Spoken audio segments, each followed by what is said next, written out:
नमस्कार दोस्तों, आप देख रहे हो रोहिलॉजी मेजर पोर्ट्स इन इंडिया। बहुत ही इंपॉर्टेंट टॉपिक है किसी भी एग्जाम के लिए, और इससे वन लाइनर जितने भी पॉसिबल बन सकते हैं वो मैं इस वीडियो में डिस्कस करूंगा, जो किसी भी कॉम्पिटिटिव एग्जाम्स के लिए इंपॉर्टेंस रखता है। और FCI EG3 का एग्जाम जो अभी चल रहा है उसमें तो पूछेगा ही, अगर आपका 14 या 21 या किसी का 29 को दिया है तो इस डेट पे अगर आपका एग्जाम है तो इस वीडियो को जरूर पूरा देखिएगा। और अगर आप इस चैनल पे नए हैं तो चैनल को सब्सक्राइब कर लीजिएगा, बहुत अच्छे कंटेंट यहाँ पे प्रोवाइड होते हैं। तो आइए डिस्कस करते हैं।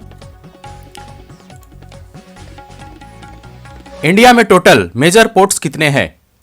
ये बहुत इंपॉर्टेंट क्वेश्चन है, क्योंकि देखिए मेजर और स्मॉल बहुत सारे छोटे छोटे पोर्ट्स भी हैं ऑल ओवर इंडिया में, बट मेजर जो है वही कंसिडर किया जाता है। तो मेजर जो पोर्ट्स है वो है 13, और ये आता है मिनिस्ट्री ऑफ शिपिंग के अंदर, जो सेंट्रल गवर्नमेंट इसको कंट्रोल करती है। बाकी जो छोटे छोटे पोर्ट्स होते हैं उसको स्टेट खुद कंट्रोल करती है, वो स्टेट के अंदर आता है। बट जो मेजर पोर्ट्स है 13 वो सेंटर के अंदर आता है, जिसको मिनिस्ट्री ऑफ शिपिंग कंट्रोल करती है। तो मेजर पोर्ट्स में जो है वो है 13 का भी डिवीजन है। ये देखिए, इसको वेस्टर्न कोस्ट बोलते हैं और इसको ईस्टर्न कोस्ट। ये ईस्टर्न है और ये वेस्टर्न है। टोटल 2500 किलोमीटर का ये रेंज है, कोस्टल रेंज है, ये पता है। और टोटल 9 स्टेट से होकर गुजरता है कोस्टल जो हमारा रेंज है। इधर जो 7 है और इधर जो 6 है, ये दोनों को मिलाकर टोटल 13 हमारा मेजर इंडियन पोर्ट्स है ऑल ओवर इंडिया में। तो आइए इन लोगों को पारी पारी से डिस्कस करते हैं। सबसे पहला क्वेश्चन यहां पे ये है कि रिवरिन पोर्ट इंडिया का कौन सा है? रिवरिन मतलब जो रिवर पे बना हो, तो ये है कोलकाता पोर्ट। ये देखिए बहुत ही इंपॉर्टेंस रखता है, इसलिए इंपॉर्टेंस रखता है क्योंकि कोलकाता पोर्ट जो है वो बहुत बड़ा है, उसका रेंज जो है बहुत बड़ा है। और जो बे ऑफ बंगाल है, ये जो बे ऑफ बंगाल है, यहाँ से लगभग इसका जो दूरी है वो 148 या 140 किलोमीटर के आसपास है। और यहाँ पे 2 डिवीजन है, 2 तरह के डॉक्स हैं यहाँ पे जो डॉक का डिवीजन है कोलकाता में, जो कोलकाता पोर्ट है, यहाँ पे डॉक्स का जो डिवीजन है वो 2 डिवीजन है। एक है हल्दिया डॉक सिस्टम जो वेस्टर्न साइड में है, हल्दिया डॉक सिस्टम ये वेस्टर्न साइड में है, मतलब नदी के ही वेस्टर्न साइड में है। उसके बाद यहाँ पे एक है Kolkata dock system, Kolkata dock system जिसको KDS बोलते हैं, इसको HDS बोलते हैं, ये है नदी के ईस्टर्न साइड में। सबसे इंपॉर्टेंट क्वेश्चन यहाँ पर यह भी बनता है, अगर आपसे ये पूछा जाए कि कौन सा ऐसा पोर्ट है जो गेटवे ऑफ ईस्टर्न इंडिया कहलाता है, तो gateway of eastern India Kolkata port को ही बोलते हैं, ये गेटवे ऑफ ईस्टर्न इंडिया है। तो ये डॉक सिस्टम जो है, दोनों जो हल्दिया डॉक सिस्टम है, कोलकाता डॉक सिस्टम, ये दोनों कोलकाता पोर्ट के अंदर आता है। चलिए आगे देखते हैं। Which of the following is the first major port on East Coast commissioned in independent India? मतलब आज़ादी के बाद पहली बार ईस्ट कोस्ट में, मतलब मैंने जो बताया ईस्ट कोस्ट और वेस्ट कोस्ट, तो ईस्ट साइड में सबसे पहला कमीशनड कौन किया गया था पोर्ट, जो आज़ादी के बाद हुआ था? तो इसका आंसर क्या होगा? इसका आंसर होगा पारादीप पोर्ट। पारादीप पोर्ट जो उड़ीसा में स्थित है, और ये बहुत ही इंपॉर्टेंस रखता है। ये एक्चुअली बनता कहाँ पे? ये बनता है यहाँ, इधर जो बे ऑफ बंगाल है, ये आप देख सकते हैं मैप के माध्यम से, ये पूरा मेरा भारत का नीचे का पार्ट, कोस्टल पार्ट, इधर बे ऑफ बंगाल है, और यहाँ पे आके महानदी मिलता है। तो जहाँ पे महानदी और बे ऑफ बंगाल का कन्फ्लुएंस है वहीं पे पारादीप पोर्ट है। तो ये इंपॉर्टेंस रखता है। और अगर आपसे घुमाकर भी पूछा जाए कि बे ऑफ बंगाल और महानदी के कन्फ्लुएंस पे जो पोर्ट बनता है वो कौन सा पोर्ट है, तो ये है पारादीप पोर्ट, और ये है उड़ीसा में। चलिए अगले क्वेश्चन की ओर बढ़ते हैं। Which of the following is known for handling of cargo on east coast? तो ईस्ट कोस्ट में कौन सा जो पोर्ट है वो कार्गो, मतलब बड़े कार्गोस जो होते हैं, बल्क कार्गोस को डील करता है। तो बल्क कार्गोस को डील करने के लिए कौन सा पोर्ट यूज होता है, ये आपको आंसर करना है। 4 ऑप्शन आपके पास हैं, विशाखापत्तनम, चेन्नई, कोलकाता और पारादीप। तो इसका आंसर होगा विशाखापत्तनम पोर्ट। इसको एक्चुअली वाइजैक पोर्ट भी बोलते हैं, जो कि ये आंध्र प्रदेश में है, ये आंध्र प्रदेश में लाई करता है। ये बल्क कार्गोस को हैंडलिंग करने के लिए ही जाना जाता है, बड़े बड़े कार्गोज यहाँ पे हैंडलिंग होते हैं। तो ये इंपॉर्टेंस रखता है, जो कि है आपका कहाँ, यह है आपका आंध्र प्रदेश में। अगला क्वेश्चन आपके सामने है कि which of the following is known as India's largest and oldest artificial port on east coast. अभी ईस्ट कोस्ट की तरफ ही चल रहे हैं, तो ईस्ट कोस्ट में आर्टिफिशियल पोर्ट कौन सा है। देखिए आर्टिफिशियल पोर्ट करके क्वेश्चन एकदम पूछ देता है और आदमी को कंफ्यूजन हो जाता है कि कौन सा आंसर होगा इसका। तो बताइए कौन सा है इसमें से आंसर। इसका होगा Chennai. Chennai port option B जो है, ऑप्शन 2 जो है वो सही होगा। चेन्नई पोर्ट जो है वो ओल्डेस्ट एंड आर्टिफिशियल पोर्ट है इंडिया का, जो ये आंध्र प्रदेश में लाई करता है। और दूसरी बात इसका खासियत ये भी है कि इंडिया का सेकेंड लार्जेस्ट पोर्ट भी है। फर्स्ट लार्जेस्ट कौन सा है वो जेएनपीटी है, आगे मैं बताऊंगा। तो इंडिया का सेकेंड लार्जेस्ट पोर्ट भी है चेन्नई पोर्ट, और ये एक आर्टिफिशियल पोर्ट है, ये आपको याद रखना है। बढ़ते हैं आगे। अगला क्वेश्चन है which of the following is the first corporate port of India. ये बहुत इंपॉर्टेंट क्वेश्चन है, आप इसको मार्क कर सकते हैं क्योंकि ये क्वेश्चन पूछ सकता है।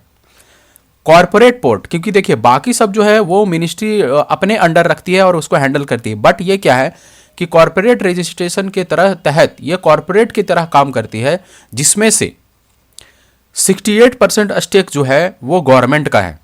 जैसे बाकी जितने भी कॉर्पोरेट है, जैसे आपका और भी जो कॉर्पोरेट है, जो भेल है, गेल है, ये सब जैसे कॉर्पोरेट है, उस तरह से ये काम करती है।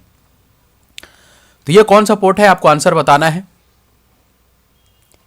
ये है इन्नौर पोर्ट, जो ऑप्शन 1 में है, ये है इन्नौर पोर्ट, और ये लाई करता है कहाँ पे, ये लाई करता है तमिलनाडु में। ये तमिलनाडु में है इन्नौर पोर्ट। कभी कभी पूछता है कि इन्नौर पोर्ट कहाँ पे है, तो ये तमिलनाडु में है, और ये first corporate port of India है, जिसमें 68% स्टेक जो है वो भारत सरकार का है। इसको कामाराजर पोर्ट लिमिटेड भी बोलते हैं। इस पोर्ट को जो है वो कामाराजर पोर्ट लिमिटेड भी बोलते हैं।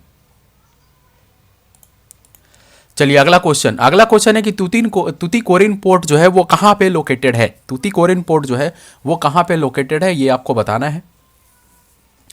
इस पोर्ट का जो है बहुत इंपॉर्टेंस है। इंपॉर्टेंस क्या है कि ये वीकली यूएसए से शिपिंग डील करती है और यूएसए को वीकली सप्लाई होता है। तो यूएसए को सप्लाई के लिए बहुत ही खास है ये तूतीकोरिन पोर्ट। तो ये कहाँ पे है, इसका रीनेम भी किया गया है। वहाँ के एक्चुअली फ्रीडम फाइटर थे, तो उनके नाम पर किया गया है। तूतीकोरिन पोर्ट जो है वो तमिलनाडु में है। ये है तमिलनाडु। तमिलनाडु में तूतीकोरिन पोर्ट है, और उसके बाद इसका जो दूसरा नाम है जो रीनेम किया गया है वो VO चिदम्बरनार पोर्ट के नाम से किया गया है।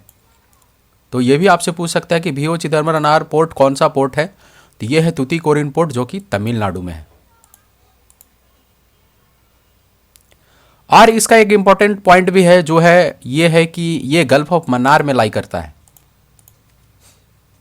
अगला क्वेश्चन है which of the following port is called as natural gateway to the industrial and agriculture produce market of the south west India. South west India का गेटवे, नेचुरल गेटवे कौन से पोर्ट को कहा जाता है, ये आपको बताना है।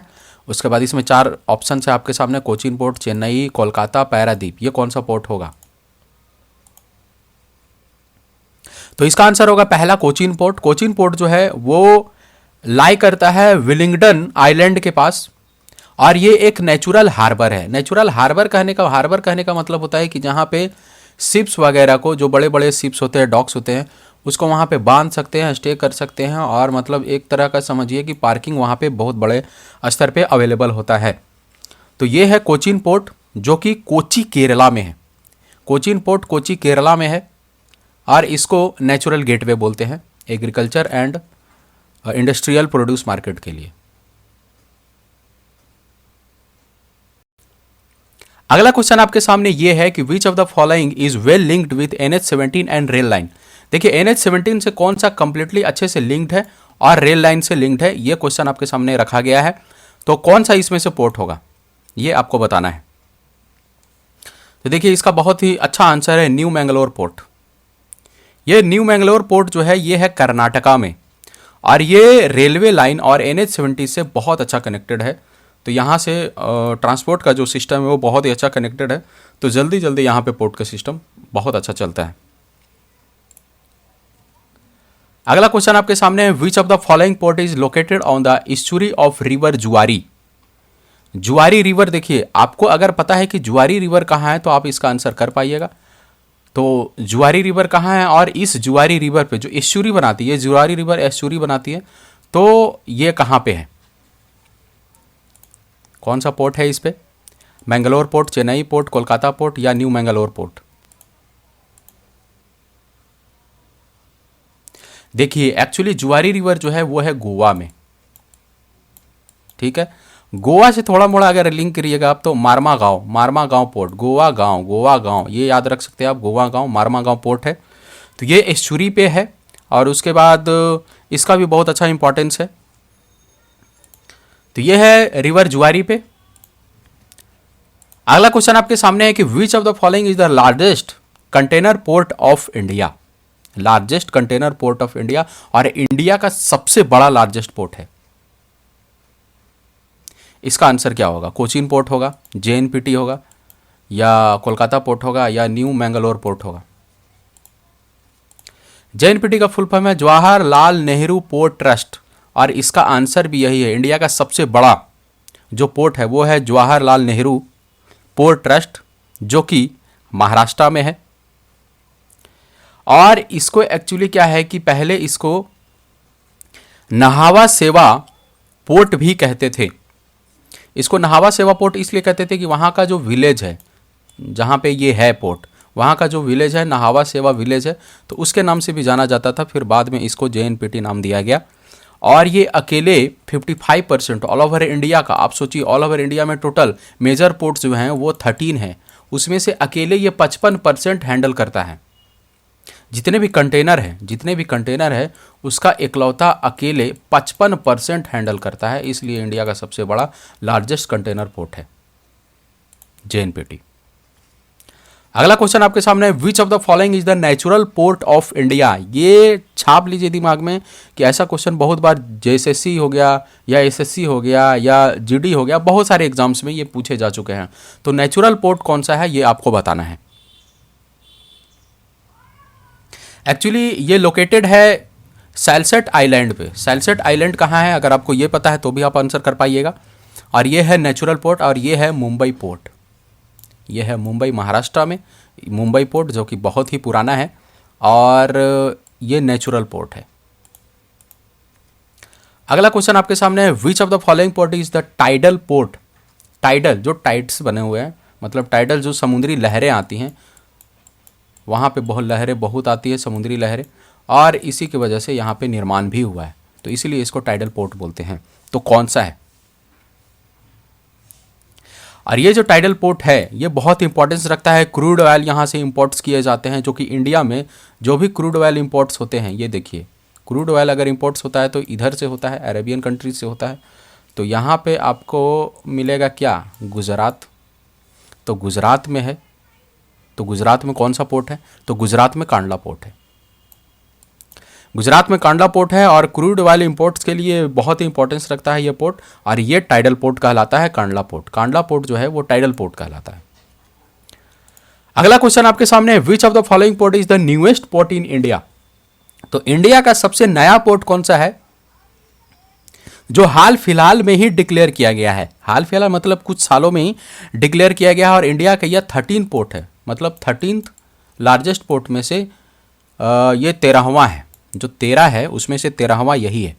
तो ये है पोर्ट ब्लेयर पोर्ट, जो अंडमान एंड निकोबार में है, और ये दिसंबर 2010 में डिक्लेयर किया गया था। आपको ये भी पता होगा कि इंडिया का जो मैप है, सबसे सदर्न पॉइंट जो है अंडमान एंड निकोबार में, वो इंदिरा पॉइंट लाई करता था, जो कि ये डूब गया एक बार। यहाँ पर जो बाढ़ आया, जो जिसके वजह से ये पॉइंट जो है डूब गया, तो इंदिरा पॉइंट लाई करता था। तो दिसंबर 2010 में पोर्ट ब्लेयर को 13वां इंडिया का मेजर पोर्ट में इंक्लूड किया गया है। And this was all about major ports in India. मैं आशा करता हूं आपको वीडियो अच्छा लगा होगा, और प्लीज चैनल को सब्सक्राइब करें अगर आप इस चैनल पे नए हैं तो। आज के लिए इतना ही, फिर मिलते हैं किसी अगले वीडियो में। धन्यवाद।